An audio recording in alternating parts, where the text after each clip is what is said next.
Hello বন্ধুরা, welcome back to my channel. আশা করি তোমরা সবাই সুস্থ আছো, ভালো আছো। আমিও ভালো আছি। আমি সুস্মিতা, রাজবংশী মেয়ে। তো তোমাদের সাথে আমি আমার বাড়ির ব্লগটা শেয়ার করব। আর তোমাদের সাথে আমার বাড়ির ব্লগ তোমাদের সাথে শেয়ার করা হয়নি, তো ভাবছি আজ তোমাদের সাথে আমার কাজবাজ শেয়ার করব। তো চলো, আজকে বৃহস্পতিবার আর ঘুম থেকে উঠেই বাসি ঘরটাকে ঝাড় দিয়ে নিচ্ছি, যেটা আর কি আমাদের সবার কাজ থাকে। সে সকালে ঘুম থেকে উঠেই বাসি ঘর ঝেড়ে নিতে হয়।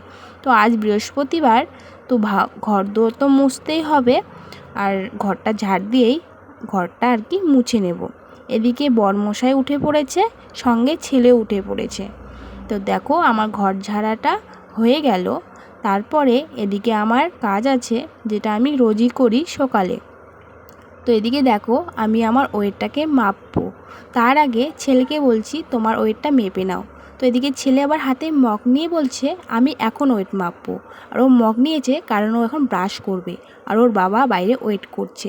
তো ছেলের মাপা হয়ে গেল, তারপরে আমার ওয়েটটা চেক করে নিচ্ছি, কারণ আমার ওয়েটটা রোজই সকালে আমি চেক করি।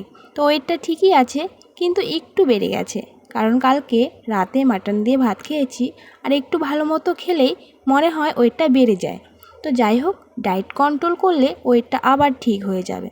তো এদিকে ঘরটা এখন গুছিয়ে নেব।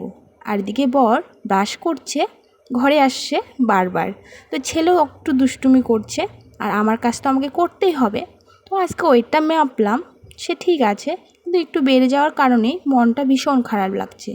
ওয়েটটা যদি ঠিক থাকে তাহলে সারাদিন মনটা ভালো লাগে, আর ওয়েটটা একটু বেড়ে গেলে মনটা খুবই খারাপ হয়ে যায়। তখন মাথায় গোড়গোড় করে যে আজকে সারাদিন ডায়েট করব, মেনটেন করব। কিন্তু ওই তো রান্নাবাড়া করে তারপর ডায়েটটা আমার আর মেনটেন করাই হয় না। তো ভাবছি আজ থেকে ভালো করে ডায়েট করব। তো চলো, আমার বাসি ঘরটা ঝাড় দেওয়া হয়ে গেল। তারপর রান্নাঘরে চলে আসলাম, আর কালকে রাতে আমি বাসনগুলো সব মেজে রেখে দিয়েছি। আর এখন রান্নাঘরটা একটু মুছে নেব। আমার ঘরটা মোছা হয়ে গেছে, তারপর রান্নাঘরটা মুছে নিচ্ছি। আর এখানে ছেলে এসে বসে আছে, মা আমাকে মোবাইল দাও। ও এখন খাবে, আর ওর অভ্যাসটা এতটা খারাপ হয়ে গেছে, মোবাইল ছাড়া কিচ্ছু খাবে না। মানে মোবাইল লাগবেই ওকে। ওকে এত করে ছাড়াতে চাচ্ছি, কিন্তু আর পাচ্ছি না। যদি মোবাইল না দিই তাহলে না খেয়ে থাকবে। তো মোবাইলটা এখন নিয়ে যাবে। তারপরে এদিকে আমার ঘর মোছা হয়ে গেছিলো, তারপরে একবারে স্নান করে নিয়েছি। তো এখন মাথাটাকে একটু চিরুনি করে নেব, কিন্তু দেখছি ভেজা চুল। তারপরে একটু গামছা দিয়ে ভালো করে চেপে নিচ্ছি, তাহলে জলটা আর কি শুকিয়ে যাবে। এদিকে ছেলেকে দেখো দুধ বিস্কুট দিয়েছি, ও এখন খাবে। অনেকক্ষণ থেকে বলছে মা আমাকে খিদা পেয়েছে, তো ওকে এনে দিলাম, এখন খাবে। তারপরে আমি একটু গরম জল খেয়ে নেব, কারণ এটা আমি রোজই খাই। গরম জল খাওয়ার পরে এদিকে ভাত বসিয়ে দেব। উনানটা আর কি ধরিয়ে নিচ্ছি, আর আমরা উনানেই রান্না করি। তো ওইদিকে দেখো, খড়িগুলো একদম ভেজা, ভালো করে জ্বলছে না। তো উনানটাকে ধরিয়ে ভাতের হাঁড়িটা বসিয়ে দিলাম। তারপর এদিকে চালটাও তাড়াতাড়ি করে ধুয়ে দেব। আর ওপাশে মা ঠাকুরকে পুজো দিচ্ছে। বললাম না আজকে বৃহস্পতিবার, তো মা পুজো দেয় সকালে করে, আমি শুধু গিয়ে নমস্কার করি। এটা আমি রোজই করি, আর যেদিন আমি সময় পাই সেদিন আমিও ঠাকুরকে পুজো দিই। এদিকে দেখো, চালটাকে মেপে নিচ্ছি। চাল মেপে নিয়ে ধুয়ে বসিয়ে দেব ভাত, কারণ সকাল সকাল আমাকে রান্না করতে হয়, কারণ সকালেই খায়। আর বরমশাই ব্রাশ করেই জল বিস্কুট খেয়ে দোকানে চলে গেছে, দোকান থেকে এসে খাওয়া দাওয়া করবে। তার জন্য আর কি এখানে চাল ধুয়ে তাড়াতাড়ি ভাত বসিয়ে দিচ্ছি। বাকি কাজ পরে করে নেব, আগে ভাতটা হয়ে গেলে মনে হয় কাজটা অনেকটাই এগিয়ে আছে। ভাত বসার পরে আমার বাকি কাজগুলো তাড়াতাড়ি করে সেরে ফেলি। তো চালটাকে ভালো করে ধুয়ে আর কি বসিয়ে দিই। তো চলো, তোমরা আমার ব্লগটা কন্টিনিউ করো, আশা করি খুব ভালো লাগবে।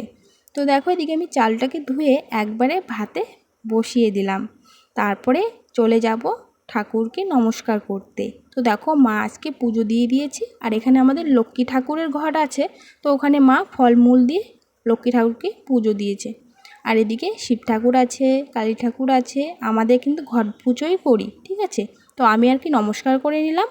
নমস্কার করে চলে আসলাম আবার রান্নাঘরে, যেখানে আমার কিছু জিনিস খাওয়ার বাকি আছে। ওই যে বললাম না আমার ডায়েট, আমি রোজই খাই, রোজই ডায়েট করি, কিন্তু আমার মাঝে সাঝে এমন হয় খেয়ে ফেলি, ডায়েটটা আর কি মেনটেন করা হয় না। সেজন্য আমাকে ডায়েট কন্ট্রোল করতে হয়, আর রোজই আমাকে খেতে হয়। তো তো এখানে ছিল জিরে জল, সেটা আমি লেবু দিয়ে খেয়ে নিচ্ছি এখন খালি পেটে। সকালে 1 গ্লাস জল খেয়েছিলাম, গরম জল, এখন খাচ্ছি জিরে জল। তো সেটা খেয়েই আমার আরও বাকি কাজ আছে, সেটা আর কি করব। তো চলো ঝটপট লেবু জলটা খেয়ে নিই, মানে জিরে জলটা খেয়ে নিই। তো তার সঙ্গে তোমাদের সাথেও শেয়ার করছি আমার এই ডায়েট প্ল্যান। তো যাই হোক, ডায়েট প্ল্যানটা তোমাদের সাথে আমি শেয়ার করবো অন্য ভিডিওতে। এটাতে তোমাদের টুকিটাকি দেখাচ্ছি, কারণ আমি ডায়েট কীভাবে করি তোমাদের অন্য ব্লগে আমি দেওয়ার চেষ্টা করব। তো চলো, সেটা আমার খাওয়া হয়ে গেল। এখন কি সবজি রান্না করব সেটা মাকে জিজ্ঞেস করলাম। মা বলল কি আছে সেটা রান্না করো। তো দেখো, এখানে রয়েছে ছোলা কচু, আলু, পটল, আর কি ছিল, একটা টমেটো ছিল। আর মা সকালবেলা ডাঁটা নিয়ে এসেছে, ডাঁটাগুলো খুব সুন্দর দেখতে ছিল। তো ভাবছি ডাঁটা দিয়ে একটা সবজি করব, ডাল করব। তো সেটা তোমরা অবশ্যই দেখবে। আর আজকের ওয়েদারটা খুব সুন্দর মিষ্টি, মানে মেঘলা মেঘলা। কয়দিন আগে যা গরম পড়েছে, এখন একটু বৃষ্টি আবহাওয়া, ওয়েদারটা ভালো লাগে। রাতে করে প্রচণ্ড বৃষ্টি হয়, সকালবেলা এরকম ওয়েদার হলে খুব ভালো লাগে। আর এদিকে দেখো আমার সবজি কাটা কমপ্লিট, আর এদিকে ডাঁটাগুলো এখন কাটবো। আর এদিকে আলু শোলা কচু কেটে নিয়েছি, এখন ডাঁটাগুলো কেটে রাখি। আর এদিকে কিন্তু আমি ভাত বসিয়ে দিয়েছি, তোমরা দেখেছই। ভাতগুলো হতে না হতে আমার দিকে সবজি কাটা হয়ে যাবে। তো সবজিগুলো কাটছি, তার এদিকে ফাঁকে ভাবছি রসুন পেঁয়াজ এখনও কাটা হয়নি, তার আগে ডালটা বসিয়ে দিই। আমি এভাবেই কাজগুলো মেনটেন করি। আর সকালবেলা আমার অনেক কাজের চাপ থাকে। আর আজকে দেখো খড়িগুলো একটু ভেজা, সেজন্য জ্বলছে কম। আর আজকে এমনি উঠতে দেরি হয়ে গেছে, রান্না করতে এমনি দেরি হয়ে যাচ্ছে। আর এদিকে খড়িগুলো আস্তে আস্তে জ্বলছে। এদিকে আমার ডালটা হয়ে গেছিলো, তারপরে আর কি সবজিটাও বসিয়ে দিচ্ছি। আর এই পাশে রান্না না হতেই বর চলে এসেছে বাড়িতে খেতে। আর আমি বললাম রান্না এখনও হয়নি, সেজন্য আমার বর চলে গেল দোকানে। আর দোকানে গিয়ে খেয়ে নিয়েছে হোটেলে। এখন রাগটা কেন না ওঠে, মানে এইরকম করলে কি হবে? বাড়িতে আমি যে চালগুলো দিই সেগুলো কি খাবে? পরে কিন্তু ঠান্ডা ভাতও খেতে যায় না। আর এদিকে আমি সবজিটা বসিয়েই কাজের ফাঁকে কাপড়গুলো যে সকালে ধুইনি, মানে স্নান করে ধোয়া হয়নি, সেগুলো এখন ধুয়ে শুকাতে দিচ্ছি। আর এদিকে চলে আসলো জেঠিমা বাড়ির পাশে, আমাদেরকে রোজ দুধ দিয়ে যায়। আমি দুধ এদের কাছে জোগাড় নিই। এদিকে আমার কাপড় শুকাতেই দুধ নিয়ে আসলো। তো আমি বলছি একটু বসো, আমি কাপড়গুলো শুকিয়ে দুধটা নিয়ে নিচ্ছি। তো কাপড় শুকিয়ে আর কি দুধটা নিয়ে নিব। মানে সকালে আমার এতটা কাজের চাপ থাকে কি আর বলবো। তো চলো, এদিকে আমার কাপড় শুকানো হয়ে যাচ্ছে, এদিকে এখন দুধটা নিয়ে রেখে দেব। আর দুধটা রেখেই এদিকে দেখো সবজিটাও আমার প্রায় হওয়ার দিকে, মানে এতক্ষণ আমি সবজিটাতে জল দিয়ে ঢাকা দিয়ে রেখেছিলাম, এসে দেখি সবজিটা অনেকটা সিদ্ধ হয়ে গেছে, প্রায় হওয়ার দিকে। তো সবজিটা নামিয়ে নিলাম। তো এই হলো আমার সবজি।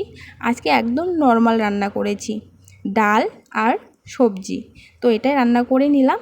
তারপরে রান্না করার পরে এক গাদা বাসন বের হয়, তো এটা সবারই বের হয়, সেটা আর কি মেজে নিচ্ছি। আর এই ভিডিওটা করে দিচ্ছে আমার ছোট্ট ছেলে রিয়ান। তো ও আর কি ভিডিওটা করে দিচ্ছে। তো কী আর বলবো, ছোট্ট মানুষ যতটুকুই করেছে ভালো করেছে। তারপরে ছেলেকে খাইয়ে দিচ্ছি ভাত। ভিডিওটা এই পর্যন্তই।